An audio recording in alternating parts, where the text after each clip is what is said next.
प्रश्न लेते हैं। मनुष्य प्यार जिससे पाता है उसी के सीने में खंजर मारता है, इसका क्या मतलब है अंकल जी? बात सही है। जिससे प्यार पाता है खंजर उसी को भोगता है। ध्यान से सुनिए, ये बात सही है। आप भी सतर्क होकर के प्रेम प्यार करिएगा। लेकिन हम कहते हैं जिसको सचमुच में प्रेम होगा ना तो खंजर कोई नहीं भोगता। हाँ, प्यार किसी और से हो जाता है तो अपने आप पहले वाले को खंजर लग जाता है। नहीं, अब मूर्त बदल गया तो दूसरा मूर्त को लोग विसर्जित कर देते हैं, मूर्ति पूजा में नहीं कर देते हैं। होता यूं है कि ईर्ष्या, द्वेष, अपेक्षा, आकांक्षा, स्वार्थ ये सब प्यार में घुल कर प्यार को दूषित कर देता है और दूषित हो जाने के कारण इंसान एक दूसरे को प्रताड़ित करता है। आपसे कुछ चाहा, आपने पूरा कर दिया, कोई महत्वपूर्ण बात नहीं है। अगर आपने पूरा नहीं किया तो महत्व बढ़ जाता उस बात का कि पूरा नहीं किया। वही याद रह जाता हमेशा, ये नहीं किया, ऐसा बोला, ऐसा करना चाहिए था। तो प्यार फिर क्या हुआ? लुटा पिटा, हारा भटकता, तरपता रहता है। संसार में जहर है और जहां अति कर दिए वहां भी जहर है। जैसे हमने पिछली बार क्या कहा था, प्रेम और भोजन ज्यादा दो तो लोग छोड़ के चले जाते हैं, थाली में छोड़ देते हैं ना, ज्यादा परस दो तो। उसने ज्यादा प्रेम करो तो छोड़कर चले जाएंगे। तो अतिरेक जहर बन जाता है। वो प्यार बेचारा लुटा पिटा, भटकता, तरपता रहता है। लेकिन भगवान में क्या है? परमात्मा के स्पर्श के साथ शांति है। परमात्मा के भाव का स्पर्श करेंगे तो सुकून है। जैसे नदी के किनारे, आप गंगा नदी के किनारे जाइए, ठंडी लहरें आपको छू लेगी, बहुत अच्छा लगता है। लेकिन रेगिस्तान में पहुंच जाए, वहां तपती लहरें और तपती हवाएं, आपको जलन होने लगेगी, बेचैनी होने लगेगी। संसार में वही है। संसार में तुष्टि, तृप्ति, शांति नहीं है और भगवान में कहीं भी तुष्टि, तृप्ति और शांति है। इंसान के अंदर संसार ज्यादा होगा तो ज्यादा बेचैन होगा, ज्यादा छटपटाहट होगी। जितना आपके अंदर संसार है छटपटाहट बढ़ जाएगा। करोड़ों में कोई बिरला होता है जिसने निस्वार्थ प्रेम किया हो, नहीं तो सभी स्वार्थ के रिश्ते हैं। रिश्ता बनता ही इसलिए है, स्त्री पुरुष संबंध इसलिए बनता है क्योंकि एक दूसरे का स्वार्थ की बात है। नहीं तो रिश्ता संबंध बनता ही क्यों स्त्री पुरुष के बीच? हमने कहा ना, पुरुष सौंदर्य देखता है, कितनी सुंदर है स्त्री, हमें कितना सुख दे सकती है। और स्त्रियां प्राय क्या देखती है? प्रतिभा देखती है। क्यों प्रतिभा देखती है? समृद्धि देखती है, कैसे बैठे बिठाए कितना खिला पिला ओढ़ा सकता है। सब माँ बाप देखते हैं कि कितना खानदानी है, कितना पैसे वाला है, कितना प्रतिभावान है, कितना पैकेज है, यही देखते हैं ना, चलन यही है। ठीक है, पुरुष देखता है कि स्त्री कितनी सुंदर है, सुंदरता देखता है, सौंदर्य को देखता है, हमें कितना सुख दे सकती है। स्त्री प्रतिभा और समृद्धि देखते हैं कि हमको बैठे बैठाए कितना खिला पहना ओढ़ा सकता है। इससे कारण समाज में हमें कितना सम्मान मिल सकता है, स्टेटस बढ़ जाता है ना। कहता है ना लोग कि पत्नी है तो स्टेटस बढ़ गया, बदल जाता है सोच विचार। फिर प्यार कहाँ रहा? हाँ, बस बात प्यार की होती है। कई बार देखा गया है ना, सब कुछ दे रहा है, अगर सम्मान नहीं दिला सकता तो उसे लड़कियां छोड़ देती हैं। फिर प्यार कहाँ रहा? हाँ, बस बात प्यार की जरूर होती है। सूत्र बात है, पुरुष सौंदर्य से आकर्षित होता है, स्त्रियां प्रतिभा से आकर्षित होती है। जितने प्रतिभाशाली पुरुष को देखिए, स्त्रियों का मेला उतना ही उनसे सघन होगा। जितनी प्रतिभा फूटती है उतनी महिलाएं लिपटती है। स्वामी विवेकानंद जब शिकागो सम्मेलन नहीं हुआ था, अमेरिका में मारे मारे फिरते थे। कभी बेंच पर सोए, कभी किसी के घर में, कभी किसी के यहाँ शरण ले लेते थे। लेकिन जब उनका शिकागो का भाषण हुआ तो फिर विवेकानंद स्वामी विवेकानंद बन गया। उस समय कितने साल के रहे विवेकानंद? 30 साल के। 1863 जन्म हुआ, 1893 में वो सम्मेलन हुआ, धर्म सम्मेलन। वो पार्लियामेंट रिलीजन जो हुआ था 1893 में, मतलब 30 साल से भी कम हुआ। तो जैसे ही प्रतिभा छलकी, लड़कियों का, महिलाओं का हुजूम उमड़ पड़ा। एक बुजुर्ग महिला थी, जोसेफिन मैकलाउड, लिखती है, अगर ये लड़का इन अमेरिकन महिलाओं लड़कियों से बच गया तो निश्चित रूपेण यह देवदूत है। किसने कहा? Josephine McLeod. ध्यान से सुनिए, अन्यथा 1 साल में यह समाप्त हो जाएगा। जोसेफिन मैकलाउड ने लिखा, बच गया तो मैं इसे अपना गुरु बना लूंगी। और लगभग 1.5 साल वो देखती रही जोसेफिन मैकलाउड ने। ये शख्स बड़ा अजीब, अद्भुत है, सभी चीजों से असंपृक्त है। तो फिर उसने उनको अपना गुरु बनाया। उन्होंने देखा 1.5 साल तक कि अपना खाना बनाता है ये व्यक्ति, अपना लेक्चर देता है, अपने देश की चिंता करता है। तो उन्होंने कहा कि अब हम उनकी शरण में जाएंगे। तो देखिए संसार ऐसा ही है, अंधेरे को कोई नहीं पूछता, प्रकाश को सब पूछते हैं। और पहली बात, संसार में प्रेम नहीं बहता, स्वार्थ और अहंकार की बयार बहती है। और स्वार्थ में फिर छीना झपटी है ना। अगर स्वार्थ नहीं है तो बताइए आपके पास कोई लोग आएगा?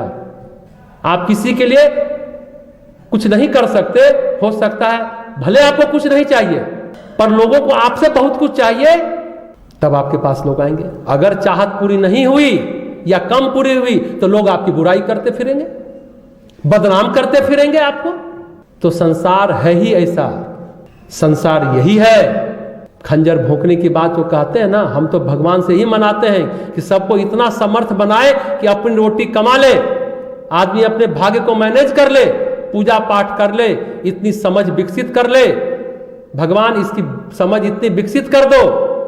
हम तो भगवान से ही प्रार्थना करते रहते हैं किसी की बुराई ना हो, सब सक्षम हो जाए, स्वार्थ अहंकार आधा खत्म तो ही जाएगा, फिर कलुषता नहीं रहेगी वातावरण में, समाज में, संसार में, परिवार में। तो कहने का मतलब यही है, खेल खंजर मारता है जिससे प्यार करता है। प्रश्न आपने पूछा है, दरअसल प्यार है ही नहीं, स्वार्थ है, अहंकार है, अपेक्षा और कुछ नहीं है।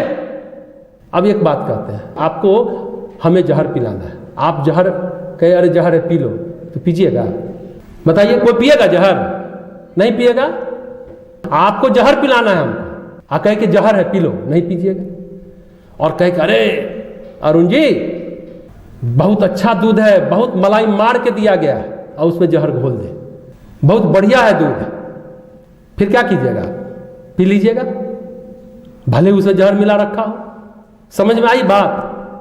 जहर देने के लिए भी दूध की जरूरत पड़ती है, संसार में फंसाने के लिए प्यार की जरूरत पड़ती है। प्यार ही वो मोहपास है जिसमें आदमी फंसता है, बंधता है और फिर रोता है, सिसकता है, बिसुरता है, कपसता है, कलपता है। कितना शब्द बोले, समझ में आई बात? रोना, सिसकना, बिसुरना, कपसना, कलपना, बहुत लोगों को मालूम होगा, जो जिनके साथ ही ना अनुभव होगा। हंसने की बात नहीं है। रोता कब है? लो रोया, फिर सिसकता है, उसमें ज्यादा चीख चिल्लाहट नहीं, आंसू कम है आंसू, सिसकता है। बिसुरना, आंख से आंसू नहीं निकल रहा है कि मन रो रहा है। ये बिसुरना शब्द कहाँ से आया पता है? गोस्वामी तुलसीदास जी जब राम और सीता का प्रथम मिलन होता है अशोक वाटिका में, पुष्प वाटिका में, गौरी जी की पूजा करने गई हैं, राम जी भी विश्वामित्र जी के लिए फूल तोड़ने गए हैं। तो देखती है, दासी देख के आई तो एक सखी देख के आया तो दौड़ के बता रही है, वही दोनों राजकुमारा हैं जो अहल्या का उद्धार किए, जिन्होंने मारीचबाहु को मारा। कीर्ति तो पहुंच चुकी थी। अब सीता जी देखी, वहां भी प्रेम मर्यादित है। और निमिष लक्ष्मण के सामने राम एक टक देखते रहे। एक टक का मतलब क्या होता है? एक टक का मतलब पलक नहीं झपका, निमिष पर भी देखते ही रह गए सीता जी को, भूल गए राम जी। निमि से बना निमिष, पलक, पलक नहीं झपका पाए राम जी। तुलसीदास जी श्रृंगार रस का बहुत अच्छा वर्णन किए हैं। इस बार नवरात्रि में हम वही वर्णन करने जा रहे हैं, सीता और राम का प्रथम मिलन। तुलसीदास जी जो श्रृंगार रस का वर्णन किए हैं लेकिन मर्यादित किए हैं। और आप सुन लीजिए, कालिदास ने शिव और पार्वती के सुहाग रात का वर्णन किया। क्या किया जानते हैं? अब सुहाग रात में जांग का, आसन का वर्णन करने लगे। गौरी माँ को बड़ा कष्ट हुआ। खरे माँ बाप, बेटा इस तरह से कोई बेटा अपने माँ का बाप का सुहाग रात का वर्णन करता है, उसकी बुद्धि को भ्रमित कर दिया। आप लोग को मालूम है कि नहीं? कौन किताब लिखी थी? वो था कि राजा अकबर का बेटा का जन्मदिन है, उसमें इस किताब को भेंट दिया जाएगा, कालिदास ने कहा था। अब तो वही बिना बुद्धि वाले कालिदास हो गए। अब बहुत प्रार्थना कि माता क्षमा करो, क्षमा करो, क्षमा करो। तब गौरी माता ने क्षमा किया। श्रृंगार रस का वर्णन करते करते करते वो मर्यादा को लांग गए। तो कालिदास ने कहा किसी तरह वो किताब अधूरी ही रह गई, किसी तरह उपसंहार लिखा और जन्मदिन पर दे दिया। फिर कालिदास लिखे, लेकिन उस तरह कालिदास फिर नहीं लिख पाए। आप वर्णन करें, माँ पिता के सुहागरात का वर्णन करेंगे। तुलसीदास जी को पता था, उसके बाद आए हैं तुलसीदास। उनको पता था कि हमको रामचरितमानस पूरा करना है। उन्होंने भी श्रृंगार रस का वर्णन किया, लेकिन मर्यादा में किया। बोलते हैं कि निमि, मिथिला क्षेत्र है ना, निमि वंशज है ना, मिथिला जो है मिथि वंशज है निमि। तो निमि और वशिष्ठ की लड़ाई हुई थी, देवता का पूजा कराने चले गए, निमि का यज्ञ नहीं कराए, दोनों एक दूसरे को मारने का यज्ञ दिए, एक दूसरे का शरीर समाप्त हो गया। तो वशिष्ठ को तो फिर हुआ, फिर उनको शरीर मिला, निमि को पलकों में वास मिला। पलक जो झपकाते हैं, एक निमिष भर बोलते हैं, निमिष भर, वही निमि है। तो निमि शर्मा गए। तुलसीदास जी सीता और राम जब मिल रहे हैं तो राम के बारे में कहते हैं कि वो शर्मा गए, निमि वहां से चल पड़े, चले गए। अब आंख खुला का खुला रह गया, पलक झपकाएगा कौन?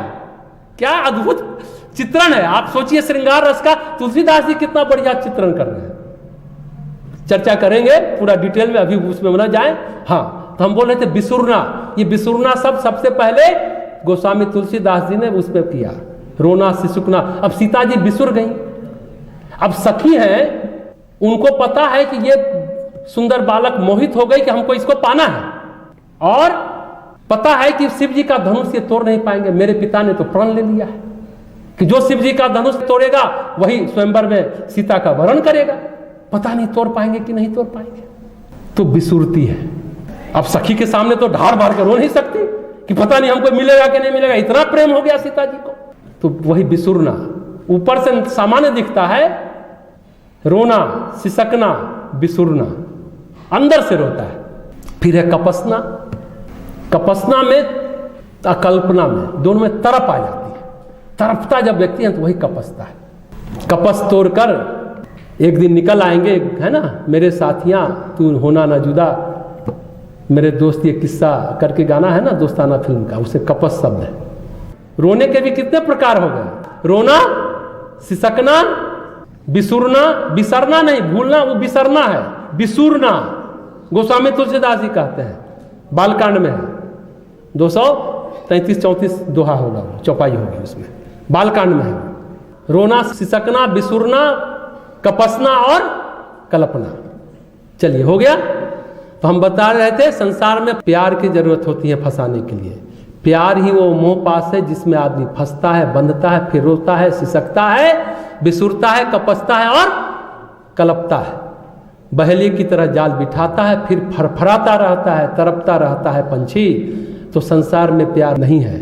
राज कपूर का कौन गाना है, सब कुछ सीखा हमने न सीखी होशियारी, दुनिया वाले समझो कि हम हैं अनाड़ी। तो यही है संसार। प्यार क्या है, जहर देने का अनुपान है। अनुपान समझते हैं ना? अरे कोई दवा खाते हैं तो शहद मिला के खाते हैं, दूध में घोल के खाते हैं। तो जहर देने के लिए प्यार का अनुपान दिया जाता है। आई बात समझ में? होश हवास में रहिएगा। चलिए अगला प्रश्न लेते हैं। खंजर तो लगेगा ही। अरे अभी प्यार था, आप कह रहे कि जिससे प्यार करते हैं खंजर देता है। अब प्यार बदल गया तो क्या करिएगा, खंजर अपने आप लग जाए।